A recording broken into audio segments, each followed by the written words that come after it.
Olá, pessoal. Tudo bem com vocês? Para mim aqui é boa noite, que eu estou gravando essa aula à noite, mas a depender do horário que vocês estão assistindo, então é bom dia, boa tarde ou boa noite para vocês. Vamos para o nosso sexto encontro da nossa disciplina de noções de direito constitucional e administrativo, e nós vamos continuar seguindo a Constituição Federal, que depois da parte de direitos e garantias individuais e coletivos, ela fala de nacionalidade, direitos políticos e partidos políticos. Então, é essa matéria do nosso encontro de hoje, nosso sexto encontro. Sei que vocês já devem estar assim, não aguento mais ficar ouvindo Paulo Belli, mas espero que os encontros estejam sendo proveitosos. É muito gratificante estar fazendo essa graduação, já estando aí com o cargo público garantido, não é? Dentro de um curso de formação. Então, eu sei que para vocês isso deve estar sendo uma experiência muito boa, afinal de contas, vocês sonharam, algum dia vocês sonharam com a carreira que estão tendo hoje, né? E poder fazer esse curso dentro do curso de formação para a profissão que vocês escolheram deve ser uma sensação única, deve ser algo muito bom, né? Então, sem mais delongas, hoje é o nosso sexto encontro, estamos ainda dentro da parte de direitos e garantias, mas nós vamos falar sobre, nesse momento, vamos falar sobre nacionalidade, né? Nacionalidade, direitos políticos e partidos políticos, que é uma matéria que está do artigo 12 até o artigo 17 da Constituição.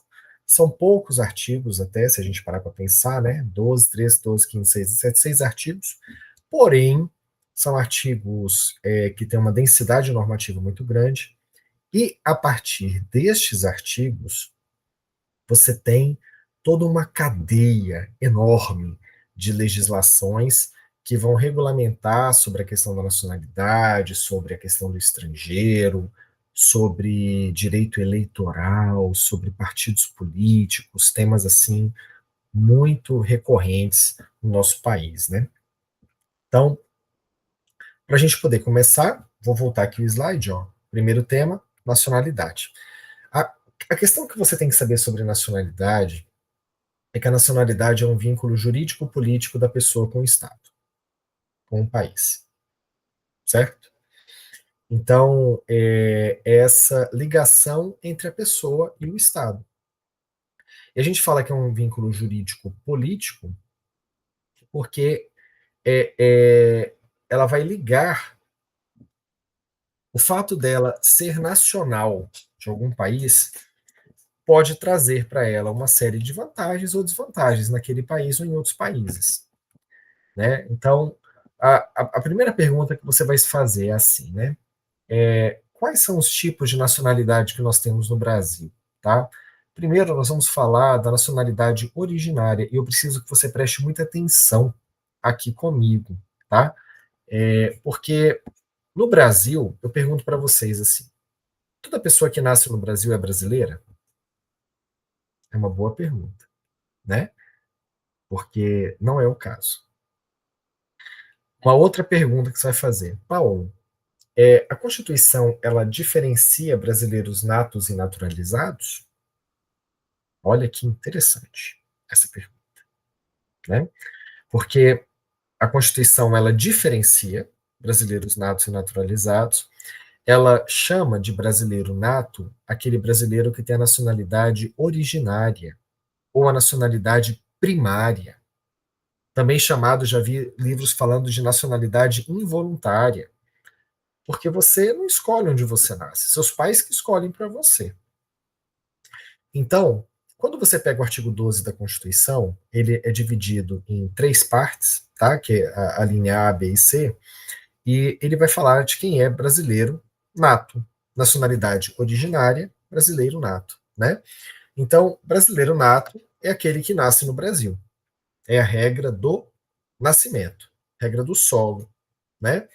Só que a Constituição ela condiciona ao fato de que nenhum dos primeiro, se a criança é nascida no Brasil, se ela é filha de brasileiro, pai brasileiro ou mãe brasileira, ela vai ser considerada brasileira, ok? Agora, se os pais são estrangeiros, ela vai ser considerada brasileira? Vai ser considerada brasileira. Desde que nenhum desses pais esteja a serviço do seu país. Olha que interessante. Então vamos imaginar que você tenha um casal de americanos que trabalham em uma empresa tipo a Ford. E esse casal vem morar em São Paulo, a mulher engravida e a criança nasce aqui no Brasil. Tá? Imagina esse caso hipotético. Essa criança, para a lei brasileira, ela vai ser considerada brasileira? Vai ser considerada brasileira. Ok? Porém, se esse casal, se um desses pais dessa criança, um dos genitores dessa criança for diplomata ou militar, por exemplo, né? E essa criança nasce no Brasil, o Brasil não reconhece a nacionalidade dessa criança, em sendo os dois pais estrangeiros. Veja que interessante isso, né?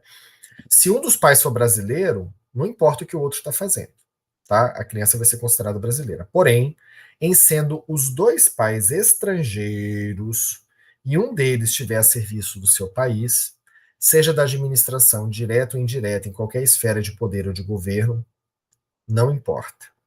Essa criança não vai ter a nacionalidade brasileira reconhecida. Ok? Então, falei da questão do nascimento. Nascido no Brasil é considerado brasileiro, salvo se de pais estrangeiros em que algum deles esteja a serviço do seu país. Aí ela não vai ser considerada brasileira. Próxima situação que você vai ter de brasileiro nato é aquela criança que nasce no estrangeiro, de pai brasileiro ou mãe brasileira, desde que seja registrada na repartição pública competente. Ou seja, vamos imaginar que eu estou morando no Japão com a minha esposa e ela venha a dar à luz a um filho nosso lá no Japão. Essa criança vai ser considerada brasileira nata? Vai, se eu registrar essa criança no consulado do Brasil lá no Japão. Inclusive, essas entidades, né, esses órgãos consulares do Brasil no exterior, eles têm competência cartorial e registral. Então, eles podem fazer registros, podem emitir procurações, coisas assim. Muito interessante isso, né? Esse é um aspecto, tá? Agora, se a criança nasce no estrangeiro e ela for filha de pai brasileiro ou mãe brasileira a serviço do Brasil, que está no estrangeiro a serviço do Brasil, vamos imaginar aquele clássico, né? Filho de diplomata que está lá no estrangeiro, pai brasileiro, mãe brasileira a serviço do Brasil. Essa criança vai ser considerada também brasileira, tá?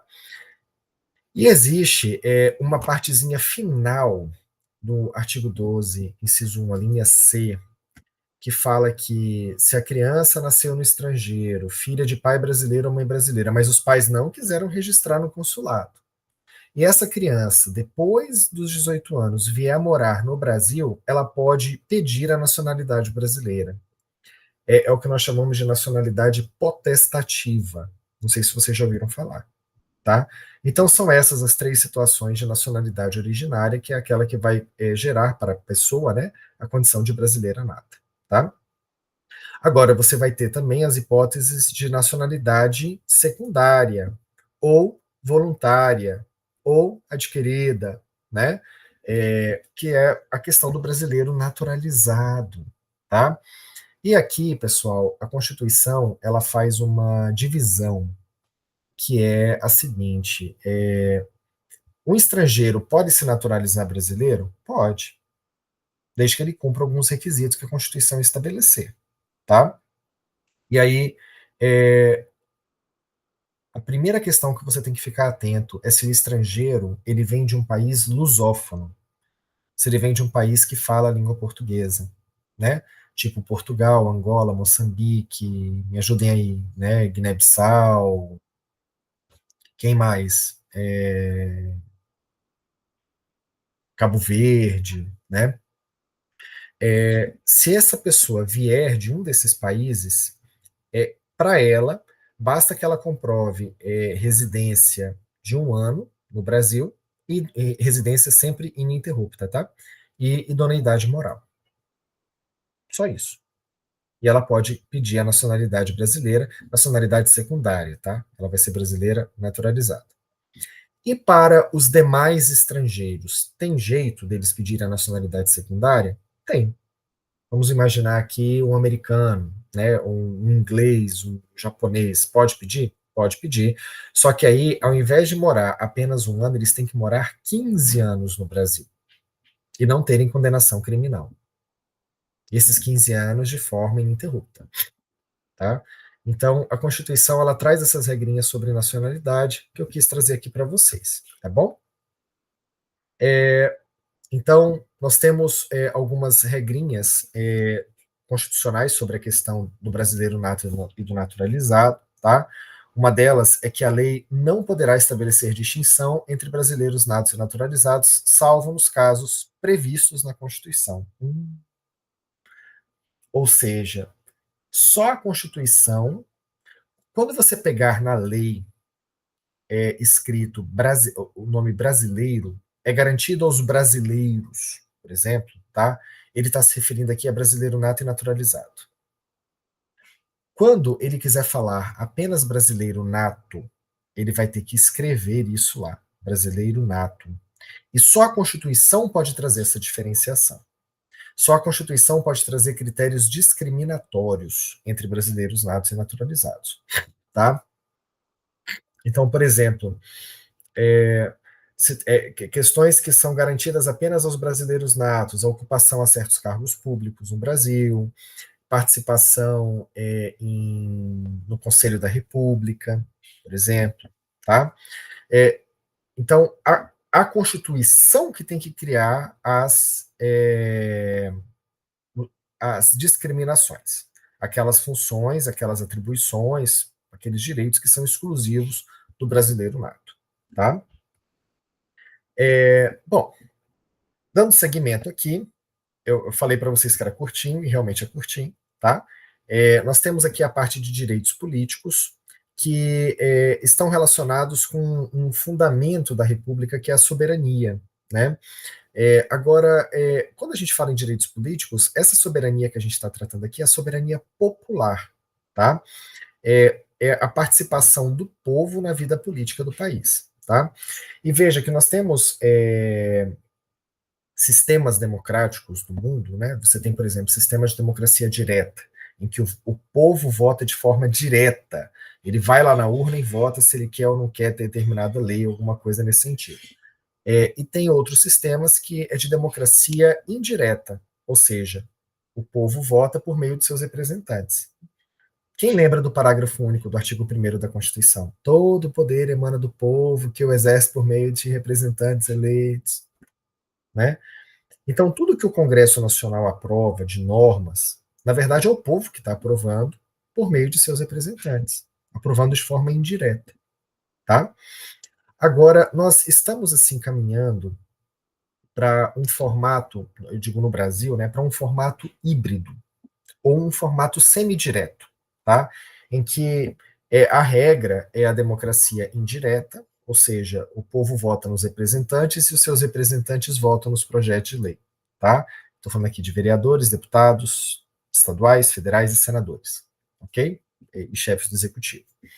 Agora, tem aquelas situações em que o povo pode votar de forma direta, como é o caso, por exemplo, do plebiscito, do referendo e da lei de iniciativa popular.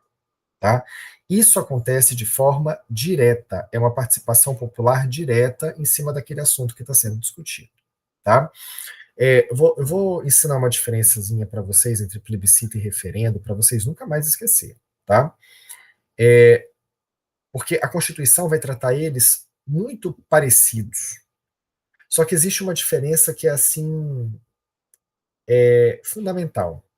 No plebiscito, a consulta à população é prévia. No referendo é posterior.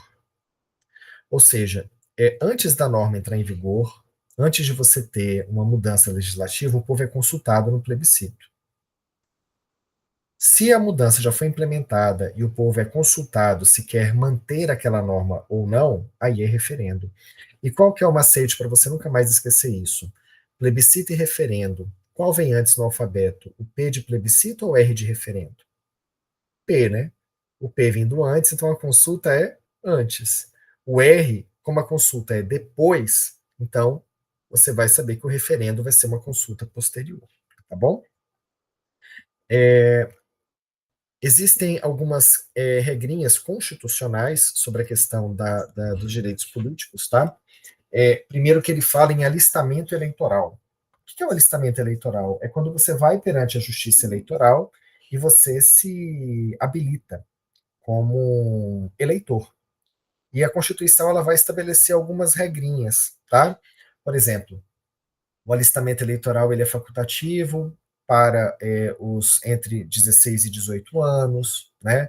É, ele tem umas regras, tá? Em que o voto ele vai ser facultativo para algumas pessoas e obrigatório para outras pessoas, tá bom?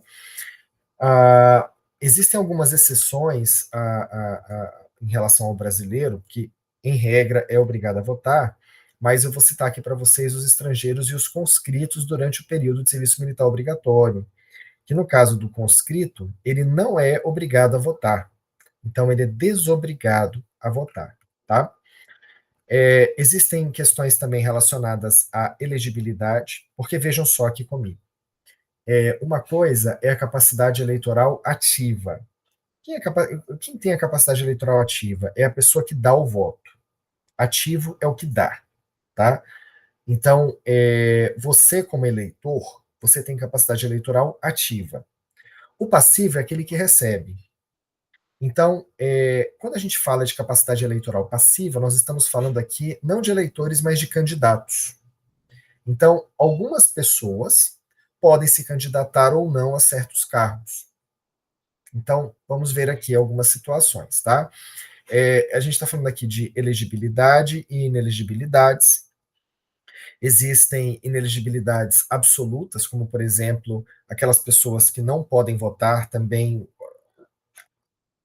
aquela pessoa que não pode se alistar na justiça eleitoral e o analfabeto são inelegíveis, tá? E existem inelegibilidades que são relativas, ou por motivo funcional ou por motivo de parentesco. Então, nós temos aqui, por exemplo, uma vedação em relação aos parentes do chefe do executivo, no caso da inelegibilidade reflexa, né, que não podem se candidatar na circunscrição do parente, enquanto essa pessoa for ocupante de cargo eletivo. Então, vejam que interessantíssimo isso, né? Você tem uma vedação para que, por exemplo, esposa de governador se candidate a algum cargo dentro do Estado, enquanto o marido for governador, esposa, filho, né? Governador, presidente, prefeito, por aí vai, tá? Muito bom. Existem algumas questões relacionadas à privação dos direitos políticos, que eu quero trazer para vocês, uns conceitos, tá? Um é a perda e suspensão. Tome muito cuidado com a palavra perda e suspensão, tá? Porque eu ouço com muita frequência a imprensa falando em cassação dos direitos políticos. Errado, errado. No Brasil, nós não temos penas perpétuas, não se esqueçam, tá? Então, o que nós temos é a perda ou a suspensão. Quando que a pessoa vai perder os direitos políticos? Quando ela não cumpre. Vamos imaginar que você reiteradamente não está indo votar, não está justificando. O que vai acontecer com o seu título? Ele vai ser cancelado. Se o seu título for cancelado, você vai ficar. Você não vai poder votar. Mas você pode readquirir essa capacidade eleitoral, tá? Você pode procurar a justiça eleitoral para você regularizar a sua situação e você readquire a condição de eleitor, tá bom? Então, veja, você perdeu, mas não foi uma perda perpétua, tá? E a outra situação é no caso do brasileiro naturalizado que, por algum motivo, perde a nacionalidade brasileira, né? Existe alguma situação que o brasileiro naturalizado pode perder a nacionalidade brasileira? Existem duas, tá? Em caso de crime comum ocorrido após a naturalização, ou em caso de crime de drogas ocorrido a qualquer tempo, antes ou depois da naturalização. Então, o brasileiro naturalizado pode perder a naturalização, pode perder a nacionalidade brasileira, E se ele perde a nacionalidade brasileira, ele perde também os direitos políticos. Tá? Agora, existem outras situações de suspensão. A suspensão está relacionada com uma perda temporária. Por exemplo, toda pessoa que é condenada por qualquer tipo de crime, um dos efeitos da sentença é a suspensão dos direitos políticos enquanto a sentença estiver sendo cumprida. Tá? É por isso que preso não vota. Muita gente acha que preso não vota. Né? Você pode procurar aquele seu tio lá do WhatsApp que fica compartilhando notícia lá, dizendo que os presos do Brasil votam para tal candidato, tem uma predileção por tal partido político. O preso não vota. Isso é conversa. Né? Então, em caso também de perda de mandato por questão de improbidade. É só você lembrar dos governadores que nós já tivemos no Brasil, que perderam o mandato e aí ficaram inelegíveis por um tal período. Questão, por exemplo, do ex-presidente Jair Bolsonaro, que está com 2 inelegibilidades. Então, os direitos políticos dele estão suspensos por 2 processos diferentes. Se não me engano, são 2. Tá? E existe uma questão em relação ao princípio da anterioridade eleitoral, que fala que as normas eleitorais, caso elas venham a ser alteradas, elas não se aplicam ao pleito seguinte. Elas têm que ser alteradas com pelo menos 1 ano de antecedência ao período eleitoral, senão não se aplica ao pleito seguinte. Tá? Então, são algumas regrinhas. E aí, nós temos, dando continuidade, aqui no artigo 17 da Constituição, o tema dos partidos políticos. É muito importante que você se situe nessa temática de partidos políticos, porque, para o direito, partido político ele tem natureza jurídica de associação. Viu? Então, quando você pega, por exemplo, partido político, sindicato, que mais? Organização religiosa, todos têm, eu ia falar status, mas é natureza jurídica mesmo, de associação. Então, as regras do Código Civil relacionadas a associações são aplicáveis aos partidos políticos. Tá? E o partido político é a organização que vai organizar as candidaturas de acordo com as suas correntes ideológicas. Tá? Vamos ver um pouquinho sobre isso. Né?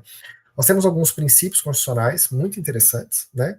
Um deles é o de liberdade partidária, em que o partido ele tem liberdade de autogerenciamento, autogestão.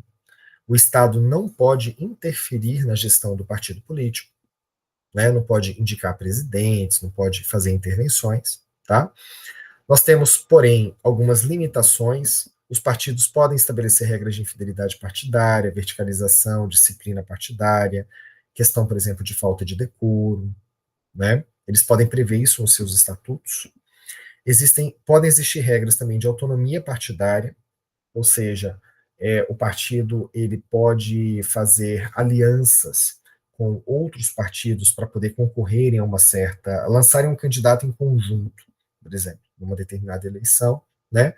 E os partidos também têm direito a recursos e acesso à mídia, tá? Em períodos eleitorais. Muito interessante também, tá? Pessoal, uma questão que eu não mencionei aqui no slide, mas eu vou falar para vocês assim: o partido ele não pode receber qualquer tipo de financiamento de governo estrangeiro ou entidade estrangeira. Ele não pode receber doações, tá?